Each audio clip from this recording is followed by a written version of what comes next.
on this episode of Shooting the Shit with Saints. Oh, baby.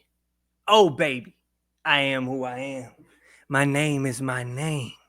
And welcome into another episode, another video on the channel, man. Yo, what up?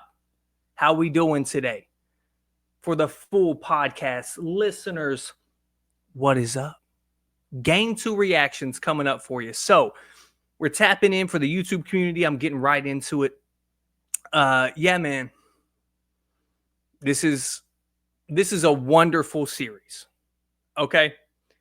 Knicks dropped game 2 at home in the Garden to the Pistons, who look like, the team that's down 1-0 with their intensity, the urgency, all that good stuff. It was amazing. And these are the things that concerned me going into the series, is what we saw last night. Cade is too good against them. They don't have a body for him. I feel like OG Anunoby is their best bet, but with how their lineup is situated, you got to put Brunson on him. You cannot have OG out on the perimeter when you're looking at Tobias Harris and Jalen Duren down low. I know we crack jokes about Toby, but he can get you a bucket. You know what I'm saying? Like, he can take advantage of Jalen Brunson in the post. And do you really want to get in the situation where Cade is dribbling down the court and just tossing it to Tobias Harris, where Jalen Brunson or Mikal Bridges or whoever Jalen is guarding, by the way, is the person I'm talking about, just getting force-fed and getting him in foul trouble? I think that's what the Knicks don't want to do. So they're kind of just going, all right, this dude's going to go off. Let's contain the rest. Well, you can do that until one of the main points I brought up, and I'm going to be looking at notes. One of the main points I brought up in this series was, you're relying on Karl-Anthony Towns? I don't want no parts of it. If you're relying on Karl-Anthony Towns in a playoff series, I want no parts of it. So he comes out game 1 and balls out. Karl is killing shit. Cat was killing shit, right? And then what we've seen throughout this series, which in the first game, it happened, and it did not happen again in game 2. The pick and pop with Cat has dissolved. And it really wasn't there in game 1. He was just getting buckets, but he's only taken 2.5 threes a game in this series. I mean, you're talking about a dude who shoots 40% from the three-point line that'll shoot 6 to 7 a game. I don't know what's happening.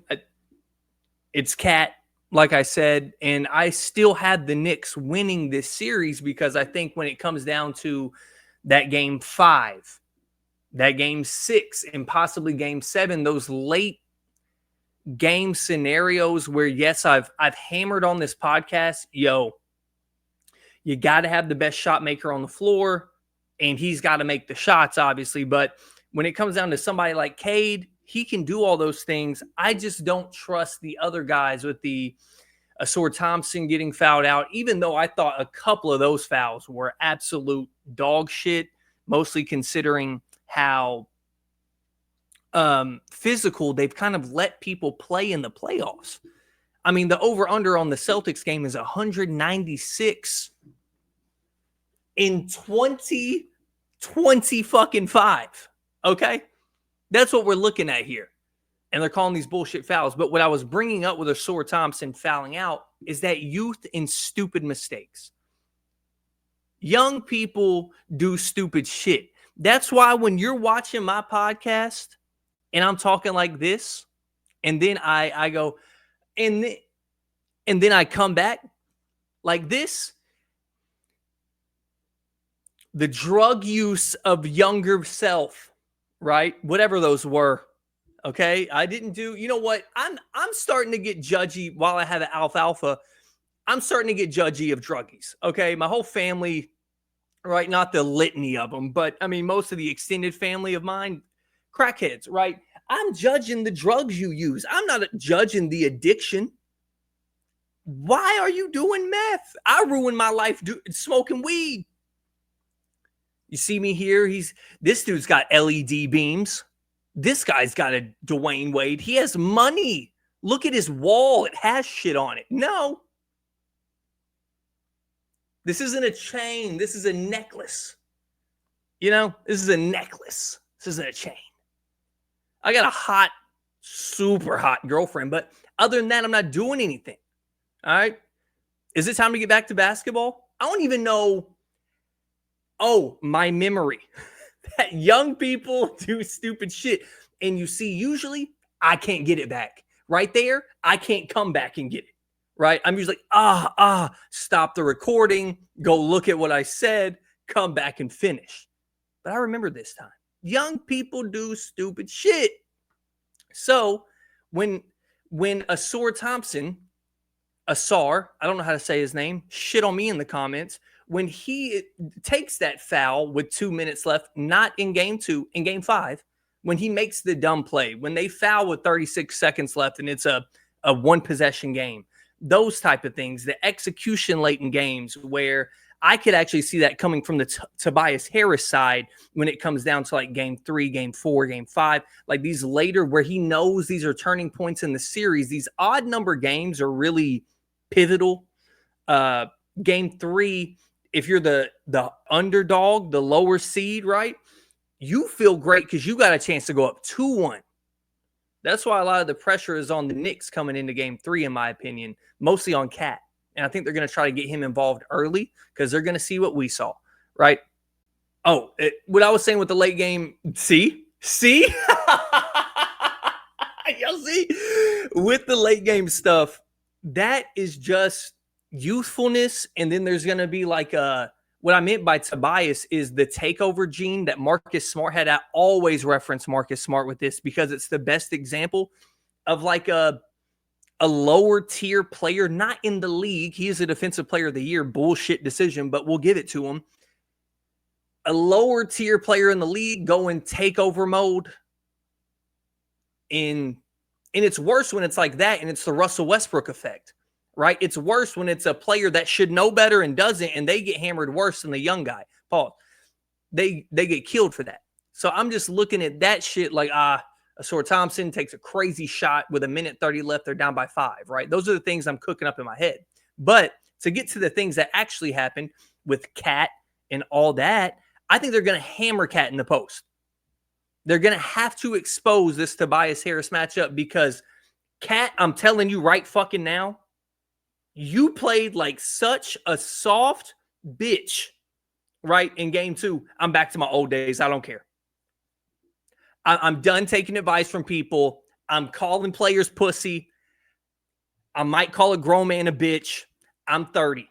I will handle the repercussions. I'm getting to that point now. I'm just like, I'm doing my thing and I'm doing it. I was like, I don't want to call him a bitch. I'm going to say he plays really soft and be nice about it. No. We've gone too far in this life being nice to people.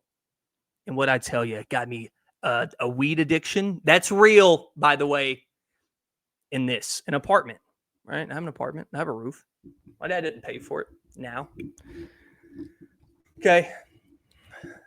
I haven't talked basketball the whole 9 minutes. But if you are not going to expose a matchup with Cat, you're not going to expose a matchup with anything, right? And then we're doing these weird lineups where Mitchell Robinson and Cat are in the game together. I understand the point of it. It isn't weird from a concept perspective. It's weird from the matchup perspective, right? And that's what's leading to the Tobias Harris on Cat. And the reason it's a weird matchup to me isn't because Tibbs is throwing it out there. It's because the Pistons want that to happen because of what happened in game 2. I just feel like one of the things with the Pistons, guys, you can't make them feel that uncomfortable. That's another thing with the Rockets. These youthful teams that have their flaws are always uncomfortable in certain scenarios. Right? Because these two teams with the Rockets and the Pistons, they're not just young and dumb teams. They kind of are, but they aren't. But they are, right? They are kind of young and dumb, doing stupid shit every quarter. You see a dumb play here and there, but Cade kind of facilitates that. Fred VanVleet kind of facilitates that. But what I'm getting to is you can't make them uncomfortable because they're always there in the sense of the only way you can make the Rockets and the Pistons uncomfortable is to bully them, is to make them bitch, right?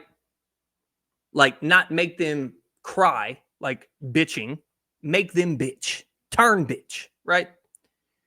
That's the only way you make them feel uncomfortable, and I don't see that happening. Once again, I said this. Jalen Duren can and will emasculate Cat every chance he gets if he is on him, right? He's going to do that. You're starting to see the foul shit with Cat. I'm always concerned about Cat on defense, and I'm always concerned not with his offensive repertoire at all. Cat is a hooper. He is an all NBA player this year. It was an amazing revenge season, and fuck Draymond for what he said.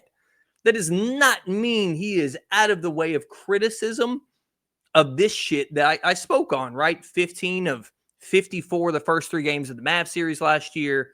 Just god awful. The series against the Grizzlies previously, when D'Angelo Russell was there, he couldn't stay in the game because he was fouling out so much. Brandon Clark was dogging him. And this is kind of his thing in the playoffs.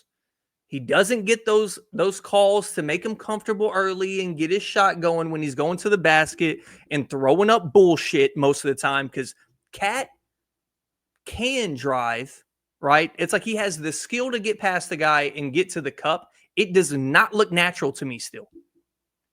I've been watching this dude play. I've been watching him play since he was at Kentucky. It has never looked natural. And also at Kentucky, he was not doing all this. He was primarily on the block. And I thought he was going to be a great defender in the league because he was a good shot blocker in college. But once again, I was really young and I didn't understand this shit. I also don't know how Anthony Davis, who averaged like 13 points, 16 points, something like that in college, became this. I don't know how Devin Booker was a corner shooter and became a superstar. I don't know how this shit works. That's why I don't do draft content, right? I watch Arkansas players. I'm like, that dude's he's playing 30 minutes a night. That fucker's in Italy right now playing 10 minutes a night after eating the olive oil pasta, right? He's in Italy getting 10 minutes. He's a bum. I don't know how scouting works, and that's okay. Know your role. Okay, now on the Pistons, keep going. You don't stop. You don't address how you're off topic. You just keep going. So with the Knicks, to sum it up, and I'm gonna go quickly on the Pistons because I don't want this video to be more than 15 minutes. It's gonna be, but y'all can't pay attention at all. You can't, and it's okay. Really, with the Knicks, what you're seeing is what we always see and what I told you we were gonna see, because I'm not a genius, right? I don't have these insane thoughts. I have philosophies and I have a memory, right? I have a memory of Tom Thibodeau the last decade of my fucking life, longer than that being a coach. He is going to run you into the ground, right? And it is literally a D Rose formula. I don't care about the other 4, right? I'm talking about, because he did have a guy, a Mikal Bridges-like player in a Luol Deng, a defensive center in Joakim Noah, who was a passer, kind of Draymond before Draymond, but not to the level of Draymond, but he is kind of that mold. Like, there's a lot of things. I'm not saying Draymond is on the Knicks, by the way. I know he's not. But he's going to run you into the ground, right? He's going to run all his starters into the ground, and he's going to depend on his primary playmaker to go 4 down and win the fourth quarter. That is how he has coached basketball since he became a coach, in my opinion. Well, since I can remember him being a head coach. I'm starting to realize my mustache is uneven. I trimmed it too far. Anyways, so he's going to play you into the ground, pray that Jalen can close, and the other guys can hit shots. I don't like that formula, even though that's kind of the formula to the playoffs, but not the player starters 43 minutes. That can't happen. D Rose tore his ACL twice right? Happened in the playoffs. Last year, the injuries in the playoffs. I'm telling you, just go research, go look at game logs, whatever you need to do. Go look at those past series. It seems like, and it's probably not every year, it seems like every year a key piece for Tom Thibodeau gets hurt in the first or second round, and it's never game 1 or 2 or 3. It's always 4, 5, 6, 7. There is a reason for that. There is a reason the star players in the league play 34 to 36 minutes, maybe. And you're playing Josh Hart, Karl-Anthony Towns, and fucking OG Anunoby 44 minutes against a team that is deep, by the way, deep with dogs, right? And playoff depth, to me, I've said this for years, it don't matter. Depth is so overstated in the basketball space. Yo, listen, that depth does not fucking matter when your coach is pulling out a 8-man rotation every night, a 7-man. Tom Thibodeau's throwing out 7 guys. Campaign in game 1. Where was he game 2? He hardly got any minutes. So that's the issue when you root for a Tom Thibodeau coach team. So in like 5 minutes, I'll sum up the Pistons. I love them. I love this team, and I want to switch my pick to them, but I know better, right? I know better than that. And it's not even because I think they have some crazy advantage over the Knicks, because I don't. I think they have Cade Cunningham, who is this weird perfect balance of athleticism. He isn't like, I don't know, Amin Thompson athletic, but he's super athletic in transition, getting to his spots in the offensive game in the half court. Then he has the handle plus the passing plus the size, the height, but the lowness of gravity. It's insane. I am mesmerized watching him play basketball. And that's why I want him to win. I think if they win against the Celtics, just like the Knicks will, they get ramrodded and ran out the gym, right? But with the Pistons, I just see them playing their ball, and they aren't going away from it, which in a lot of aspects, you see that happen. You see the job JB Bickerstaff's done. I think that has to do with him. A lot with him and the guy running your team, right? Along with Tim Hardaway and Tobias being some veterans. You know, I love the Pistons. I think they don't win this series. And going into game 3, you better pray. Because, you know, Malik Beasley at home, Asor Thompson at home guarding full court, get one steal and a fast break, the ceiling might collapse, bro. You're talking about the first. When is the last time I saw a Detroit Piston playoff game? Let me Google to make sure, because I know I saw one. I swore I saw one not too long ago.